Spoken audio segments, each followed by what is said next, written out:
Добро, почитувани, власта дава 200 милиони евра на незакована шајка, а Скопје ќе го остави цела година без мост во центарот. Дали на СДС и миленичката Данела Арсовска ќе им треба цела година за крими бизнис договор за ќарот од мостот? Недозволиво е коалицијата СДС и Данела Арсовска по сите редовни средби што ги имаат да го остават Скопје без уште еден мост. Во исто време, кога се плаќаат над 200 милиони евра за незапочнат проект и за пенали, Скопје ќе го остават цела година без мост. Во исто време, кога ќе плаќаат дивоградби како легални, изграден мост недалеку од тука, по ист принцип, да не биде поврзан со Скопје. Почитувани, 2 години граѓаните ги кршат автомобилите од мостот Близнак кон Автокоманда, новиот мост кај салата МЗТ проектиран од ВМРО ДПМН не се пушта во употреба, а сега и мостот Беласица е затворен.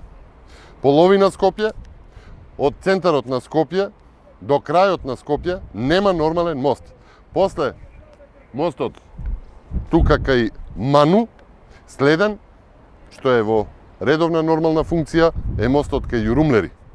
Почитувани, јасно е, Скопје и скопјани ќе трпат, се додека крими бизнис партнерите не договорат кој ќе земе и колкав процент.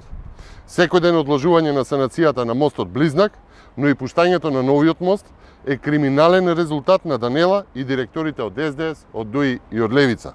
Повикуваме на одговорност на коалицијата Арсовска СДС, доколку мостот Беласица во најкус можен рок не биде безбеден и ставен во функција. Ви благодарам. Господин Стојковски, од каде е ова една година? Значи, како знаеме дека една година нема да биде пуштен? Веќе имаше најави од страна на администрацијата на Арсовска дека мостот најмалку година дена ќе биде затворен за јавност. Дали ќе преземете и вие нешто во врска со ова, вашите советници во град Скопје? Решение. Апсолутно, предлогот треба да дојде од таму. Денеска, мислам дека денеска беше една информација излезе во која што Данела Арсовска ги нарече инженерите, професорите на градежниот факултет дека се несоодветни да даваат одговори.